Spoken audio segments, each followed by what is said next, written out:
All right, hello everyone. Today we are going to talk about binomial distributions. Now, if you haven't already, check out the video up above where I discuss probability distribution. So that's the introduction to the stuff that we actually need in this video. So let's start off with a couple definitions. Binomial distributions. So the first thing is that it is a fixed number of trials. Now, and they're also independent trials. So like the biggest and like the classic binomial experiment would be tossing a coin. Now, it is a binomial experiment because there are two possible outcomes. Now, when we say success or failure, it's kind of up to you on how you want to define success. You can define success as getting heads, or you can define success as being tails. It doesn't matter as long as you're consistent in what you call success. And so, again, two possible outcomes. Tossing a coin, it's a fixed number of independent trials. Now, the tossing a coin is an independent trial, right? Because tossing a coin and getting heads on the first toss doesn't affect your chances of getting heads on the second toss. So that's what I said right here. Probability of success does not change between trials. And then finally, the random variable x counts the number of successful trials. So I guess one example we can try, and actually you can see you can check in the description, I have a link to a video about the probability with, I don't know if it's dice. Oh, I should have checked that before I did it.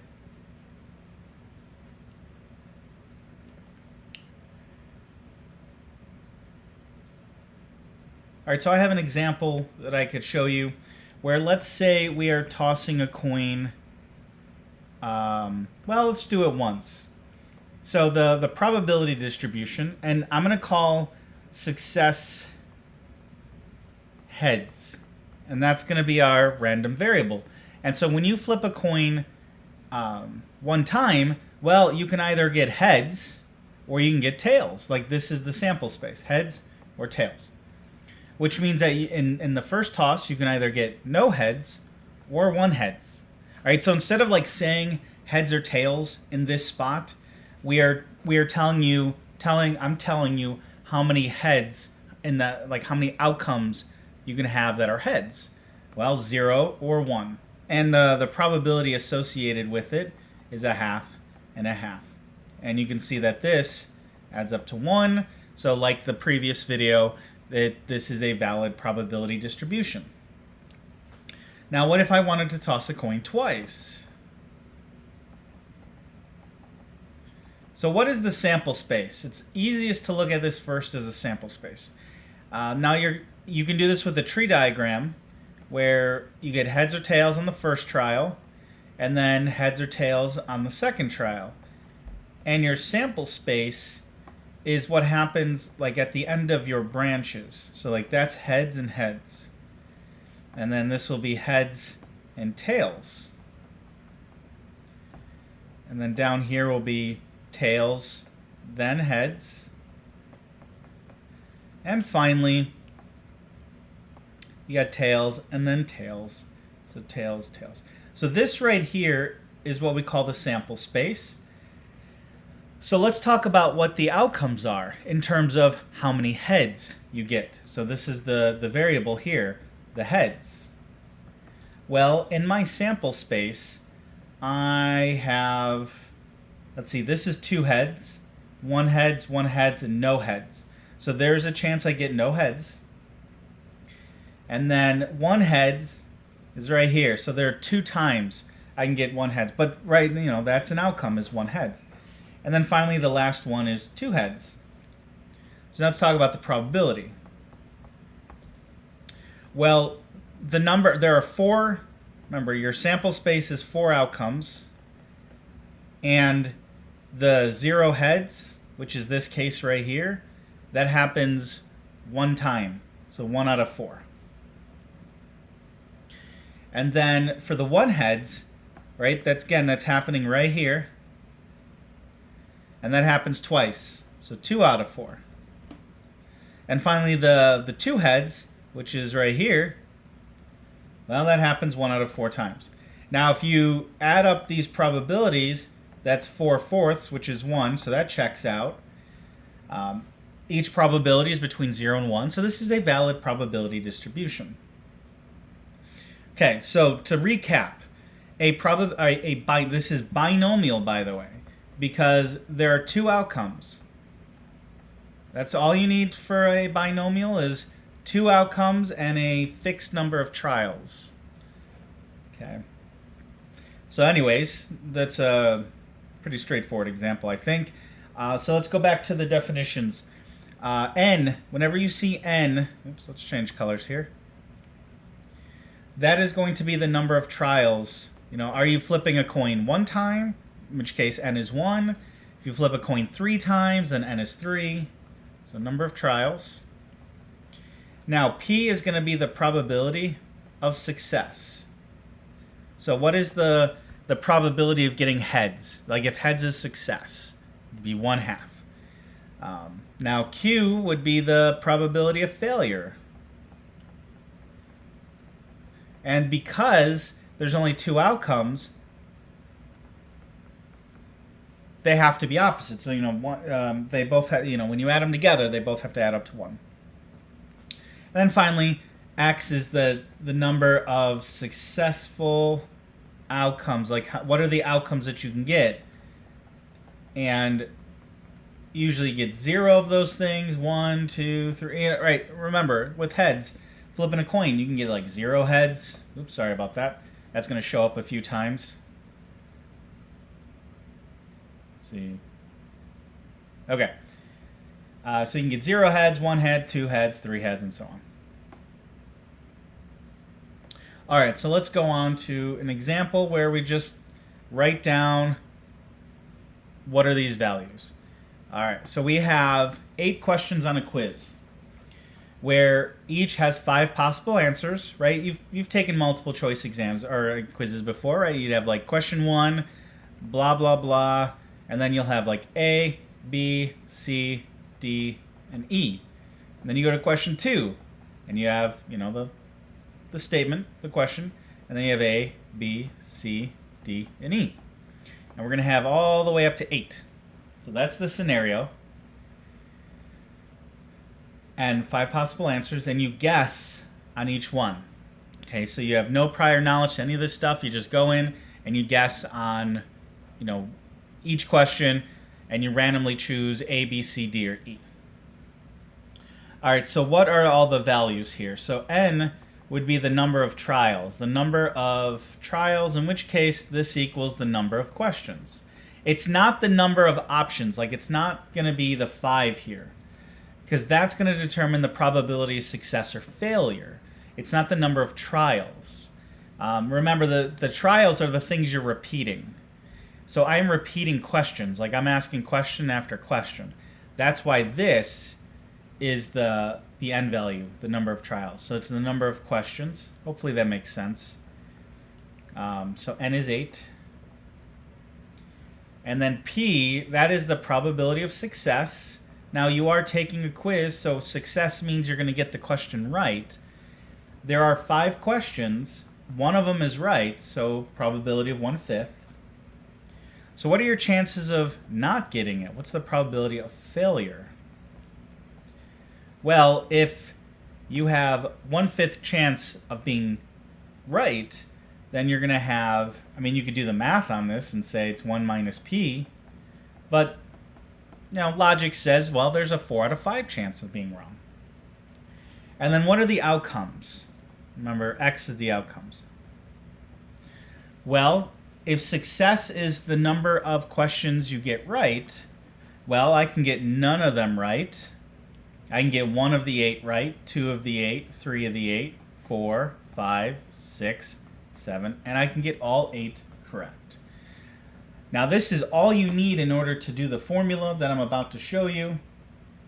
But before we do the formula, I want to give you an example of one that is an experiment that is not binomial. I want to show you the difference between them and how you can identify when it is binomial. So let's take a look at this one right here. So we have a jar that contains 5 red marbles and 4 blue marbles. So I'm going to randomly select 3 marbles. And here's the big caveat that is going to force this to not be binomial. It says without replacement. So what's happening is I'm going to pick a marble out of this jar and I'm not going to replace it. So why is this not a binomial? Well, it is where you have like 2 outcomes, where when you pick when you pick a marble, it's either going to be blue or red. All right, so like that's 2 outcomes. It's finite, right? Because there's only 9 marbles total. Like I got 5 and 4, so 9 total marbles. So it does feel like it's finite. There are 2 outcomes. You get red or black, or red or blue, but it's still not binomial. And it comes down to the. Let's go back to the right here. So it's not just that it's a fixed number, it has to be independent trials. So is it independent? That's our issue right here. So let's try this out. I choose 1 marble. Okay. What is the probability that it is red? Well, there are 5 red marbles and there are 9 total in this jar, right? I mean, imagine that's what's happening here. You have this jar, right? And inside you have 5 red and I think it was 4 blue. Yeah. And then somebody's going to come over and they are going to grab one of those. And I want to know the probability that they select a red marble. So again, there are 5 red out of the 9 total marbles. Okay, great. That's the probability. And let's say success is getting a red. So let's go to the next marble. All right, so what's the probability of red now? Let's go take a look. You've chosen that 1 red. So this red is now gone. Because it's over here in this hand now. So what are the chances now that you get a red? All right, so put your hand in here, and I get that one. Okay. But at this point, the probability of getting a red marble has changed. Because right now, there are 4 marbles out of 8. Now this is 1/2. Whereas, I erased it, but it'll come up here. 5/9. If you go ahead and type that in your calculator, 5/9 is roughly 5/6. So a little over 50%. Whereas now, the probability of choosing a red is exactly 50%. So it has changed. What this means is since the probability has changed, this is not independent. And this is why it's disqualified as being not binomial, right? It satisfied all the other things, but not the independent. And that's usually what happens and why something is not binomial. All right, so yeah, this ends up being 4/9. These are not the same and not binomial. All righty. Here is the formula for the binomial probability formula. Now, what this is going to do is when you do your experiment, we're trying to find the probability of a certain number of successes. So like the example I had on the previous page where I have like 8 questions and I want the probability that I get 5 correct. Okay, so that's the probability that x equals 5. So that's what I'm looking for. And we're going to go ahead and actually find that probability after I show you the formula. And, by the way, show you how to do it on the calculator, because the calculator will do this for us and it's really nice. And I'm excited to show you that that exists. Now, this is the formula, which is the reason I want to do the calculator, is that it does look a little ugly. Now, all the pieces are here, right? You have the P, which is probability of success. Q, which is the probability of failure. You have N, which is the number of trials. And then X is the number of successes. So like what's the probability that you get 5 correct? Well, that would look like this. X equals 5. So that would be 8 questions, 5 correct. Probability of success, remember, getting, there are 5 answers, and you choose one of them, which is correct. And the power of X, that would be you're getting 5 right. And then the failure is 4/5. And then that would be 8 minus 5. But check this out. What's 8 minus 5? Well, that's 3. Much easier to think of it like this. You have 8 total questions. You're going to get 5 right, 3 wrong. The exponent for 3, the number you get wrong, is associated with the probability of being wrong. So you can look at it like this. Probability of success, the number of times for success. The probability of failure, the number of failure. And this is a combination that we learned in the previous chapter. And that is the formula. So I could actually, I could type that in right now. I'm going to show you how to do this on the calculator. And then later I'll show you how to do it with a built-in function on the calculator. So let's go ahead and pull up the calculator. All right, as usual, you want to make sure it's turned on. It is. Now, the formula first required us to do a combination. And so this all needs to be put in parentheses. Super important. So in parentheses, we'll say 8. Then we got to go find the combination. So the way you get to that is you press the math button, which is right here. Scroll over to PRB, and you can see the NCR, which is the combination. And then this would be the number the number of successes, which case is 5. Then you're going to multiply. And then I said it's the probability of success raised to the power of success. So how many successes do you want? I wanted 5. Then I'm going to multiply by the probability of failure raised to the number of failure, which I want 3. Go ahead and press enter. And that is the probability of getting 5 right on seriously, 8 questions. That's it, just 8 questions. And just getting 5 right is less than 1%, right? We can round that up to 1%, but that's the chance. 1% chance of getting 8 or 5 questions out of 8 correct by randomly guessing. Okay. All right, so that is our example. Let's go back to the notes.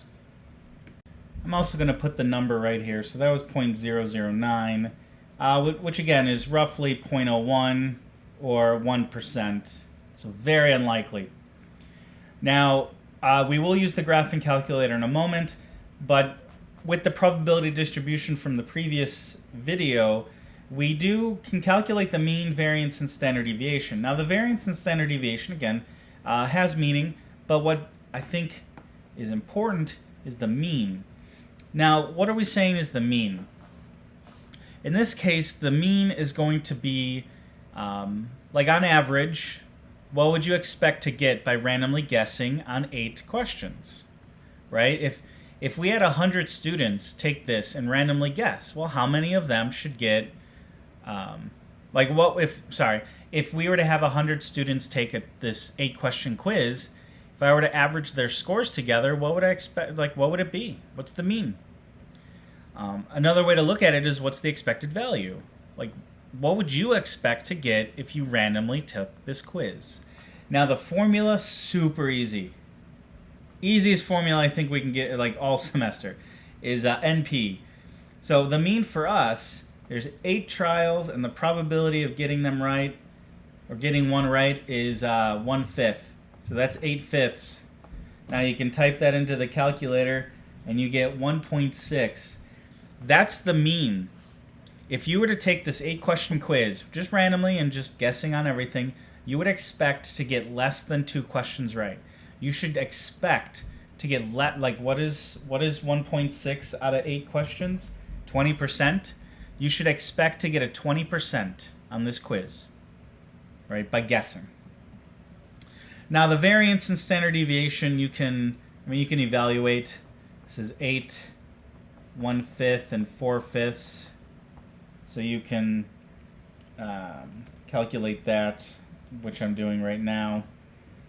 And this is 1 point, what did I just get, 28. And then when you square root 1.28, it's 1.13. Remember, the standard deviation, meaning how, on average, how far away are you going to be from the mean? So like, if the mean is 1.6, then people are going to get somewhere between zero point 0.4 to 2.7. Like 6. That's not great. That's not too good. All right. I mean, and remember, the way that we learned about standard deviations is the farther you are away, like the farther you are away from the mean, the less likely that's to happen. And so yeah, super. I mean, we're going to find out how likely it is for you not to just ace it, which is going to be incredibly unlikely, but just like, what are the chances you pass? Like, let's assume passing is, what is passing? So 5 out of 8 is 62%. So 6 out of 8, yeah. What are the chances you get past, which is getting 6, 7, or 8 right? Let's see what that number ends up being. But let's move on here. So we're coming back to this, but I want to show you how to do it with the calculator. And I'm going to adjust this. All right, apparently I'm adjusting the problem completely. All right, we still have the 8 questions, but we only have 4 options now. The fact that we have 4 options means each question has A, B, C, or D. Question 2, A, B, C, or D. Question 3, A, B, C, or D. So there's not 5 options now. There are only 4. What else? So now we're looking for what is the probability that you will get 7 correct. All right, so here's the things we know right here. I have it down here. We have 8 questions. The probability of success is a 4th because there are 4 questions and you're gonna one of them's right, which means your chances of getting them wrong is 3/4. So 75% chance you get it wrong. And we're looking for the probability of 7 successes. 7 questions right. All right, so put that into that formula right there.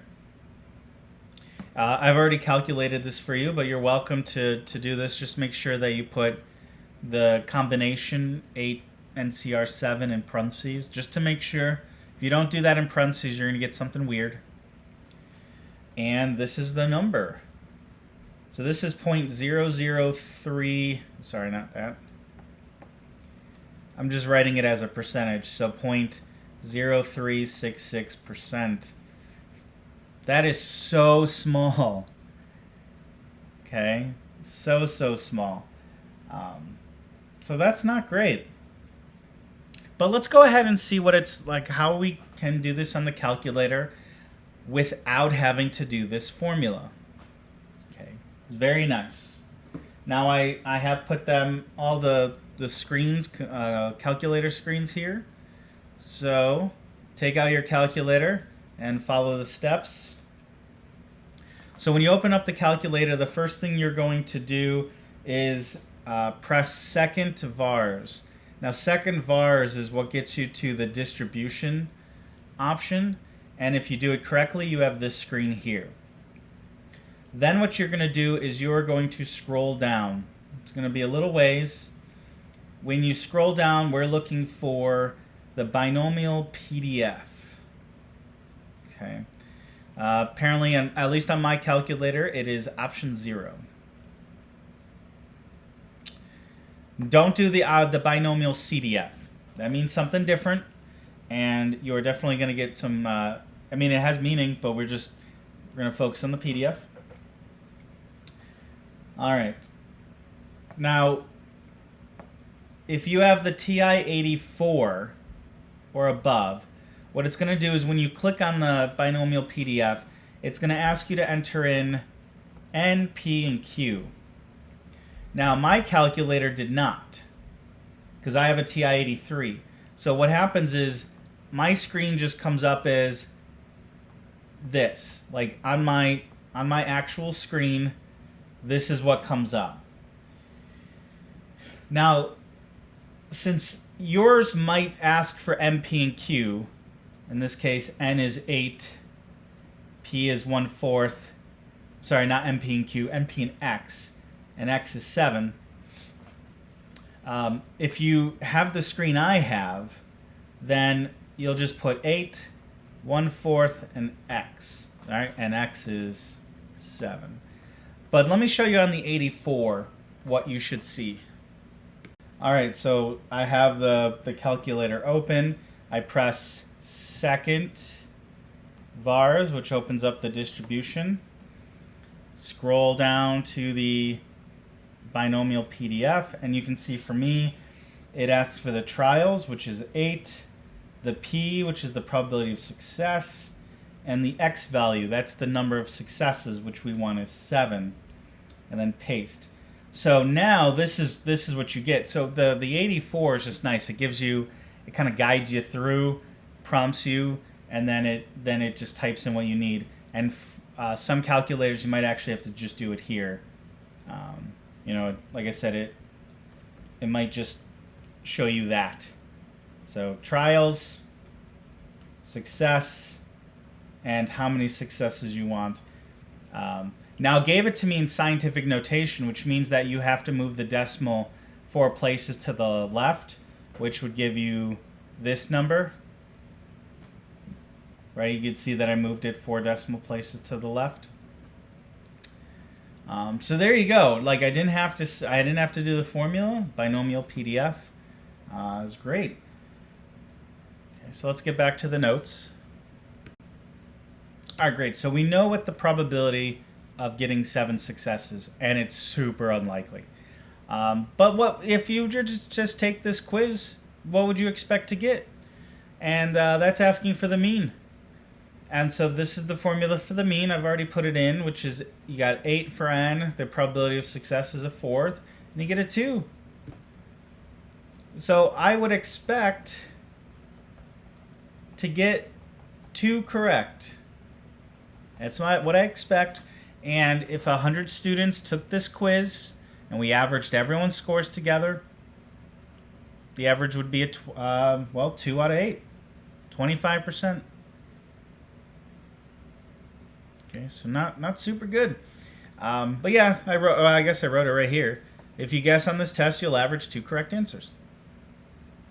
Now, if you put it in the standard deviation, formula, you get 1.22. So on average, people would score about 1.2 points away from the mean. Okay, so a good chunk of people would go up to about 3.2 out of 8 correct.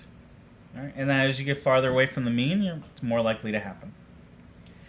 All right, so can we make a probability distribution for this? And we can. So creating a probability distribution and histogram, because it's really cool to be able to visually show people how likely it is to get different scores. To create the probability distribution, you need to find the probability for all the outcomes.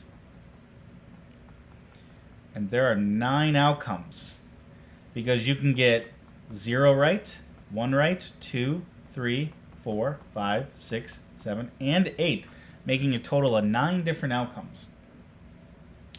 But here's the cool thing, is you don't have to use the formula. If you want the probability of getting, I'll just say X, like that, then that's going to be the binomial PDF, where you have the n, the number of trials, the probability of success, and the number you get right, or that you want right. And we could set that up. Okay, so let me go ahead and set up the probability distribution. This is the number correct, which is going to be X. And I just said that it's 0, 1, 2, 3, 4, 5. Oh, it's going to be a lot of them. 6, 7, and 8. And on the right-hand side, we have the probability.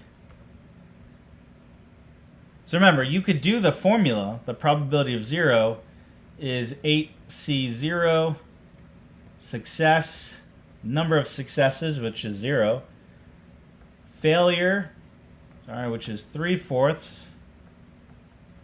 And I want all 8 to be wrong. And I can put that into this and I get that number. But you know what?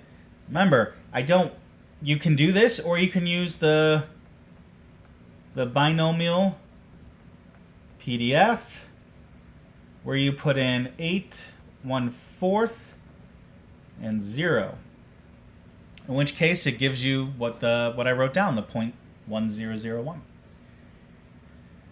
Okay, and then we would just go ahead and do that for the rest. So this would be the probability of 1, which is binomial PDF 8 1/4 and 1.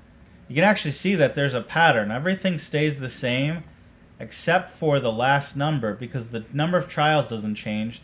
The success doesn't change. Okay, so that's 2. I'm going to write down what these probabilities are in a moment. So PDF 8 1/4 and 3. Now putting them into the calculator, you get 2700, 3115. Now check this out. Your kind of the biggest number so far is getting 2 right. And that sort of makes sense because that was the mean, which was 2. All right. Now I could keep going. I mean, and it's just all going to look like this, but I want to show you another cool way of doing this. So we'll just do one more, 8 1/4 and 4. That's 0.0865. So now it's going to, the probabilities are going to start going down because we're going, remember, these are going away from the mean. The mean is 2. So the likelihood that you get these should be pretty small. So let me show you a cool feature on the calculator that can help us out here. All right, so here, let's go back to stat. Let's open up the list, clear those out. So check this out.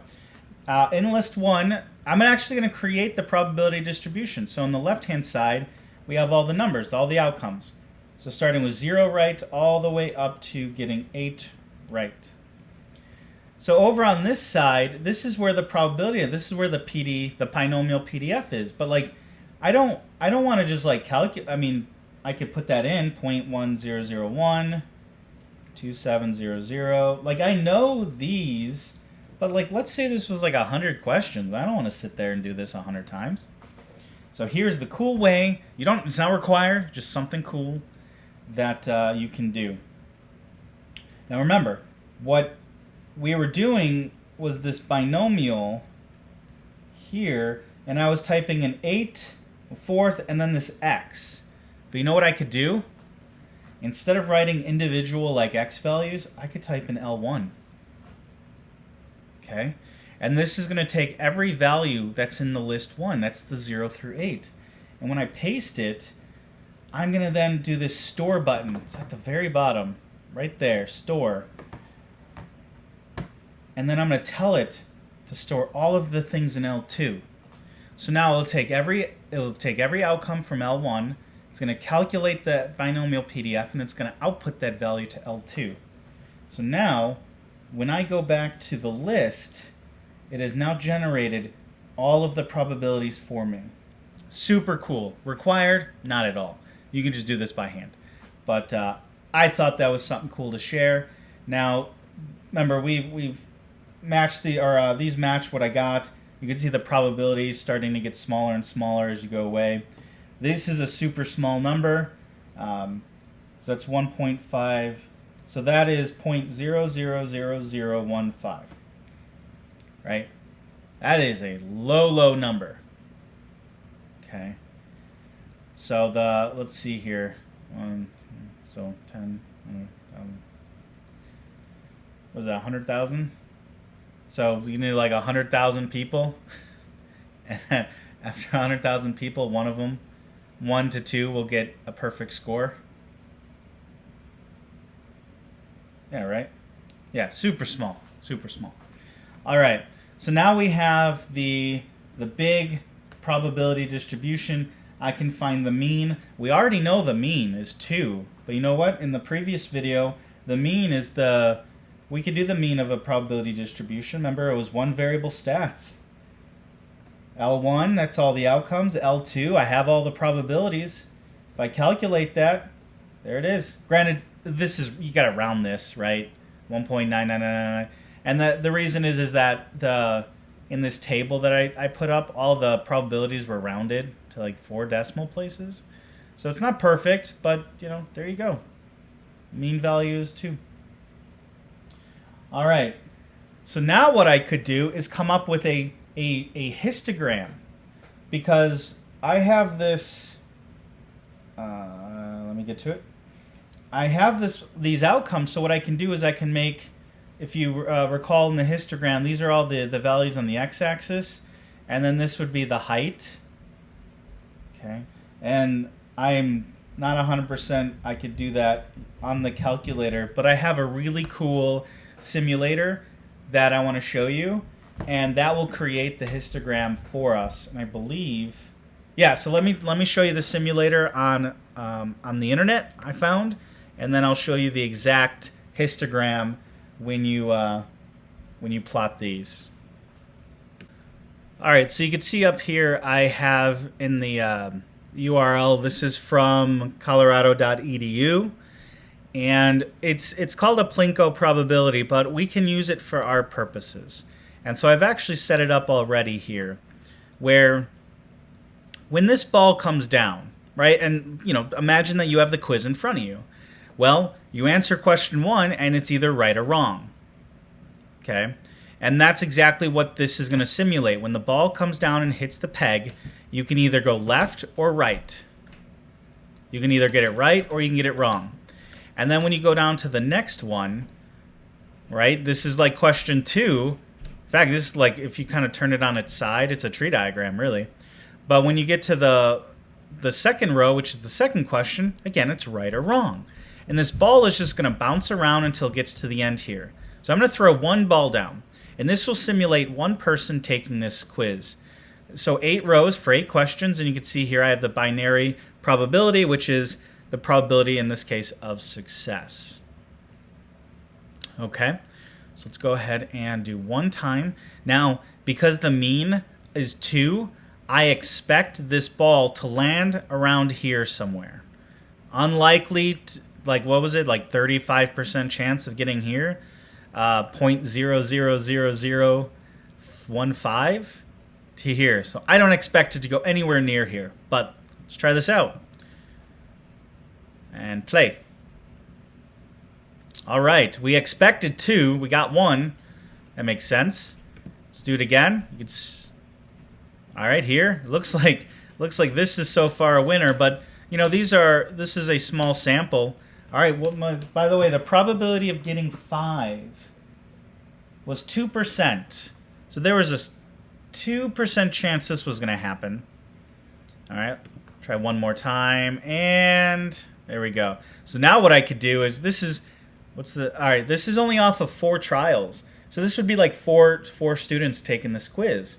A small sample. Well, let's see what happens when I have lots of people take it. Because remember, that's what the mean is. If you were to take this over and over, or lots of people take this quiz, I would expect the mean to be 2. So let's have a lot of people do it. I turned the sound off. I'll show you the sound real quick. I just think that's funny. I'm going to turn it off now because it's super annoying. So right now, it looks like a lot of the balls, a lot of people are getting 1 correct, but it looks like this is starting to catch up here. So really close. Now, I'm looking at the probability distribution again, and it's a 27% chance of being here and 31% chance of being here. All right, so it does look like the 2 is catching up, and it does look like the 2s have finally taken over. I mean, granted, the probabilities are going to be very close. And here we go. We're starting to take the lead here. And notice I haven't even had anybody take or get 0 or 8 correct. And remember I said that the probability was so small, I think I needed about 100,000 people to take this for me to finally expect to get 1. Now I could let this run for a while. I can't speed this up. Let's see. Yeah, it doesn't look like I can speed it. No. Maybe, I don't know what these buttons are. I don't want to press it and mess anything up. Alright. So now what I'm going to do is I'm going to pause it. So this is a histogram. And this is actually the histogram to this binomial experiment. And you can see here that this is the expected mean. And this is the mean after my 1,000 people took the quiz. I took 1,007 of them. I averaged their scores together, and I got 2 out of 8. So this matches. I mean, this is supposed to happen, right? We have the theoretical probability distribution, and that would be the ideal. You can actually see it. It doesn't quite match. This does perfectly, but the number of ones, getting 1 right, is a little higher than what I expect. The blue is what I expect. But there's random. I mean, this is random. So there's only been 1,000 people taking it. If I had let this go, eventually, I may just let this go for a while. Eventually, this should go down and match the blue line. So maybe I'll let this run for a while. But anyways, that is the end. I'm going to let it run, and I will come back in a few minutes to let you know what happened. Alrighty, so I have been letting this run for probably 10 minutes, and you can see the most of them now are pretty much on par with what is expected. So most of these look good. These two are a little too high still, but much better than what it was a few minutes ago. And again, this is all because it's random. I mean, this is the difference between the empirical probability, which is through trials, and the theoretical probability. And but yeah, you can see that it's the theoretical and the empirical. They're starting to match. But there you go. So anyways, thanks for sticking around till the end. Hopefully the simulation was pretty interesting. And thanks for watching.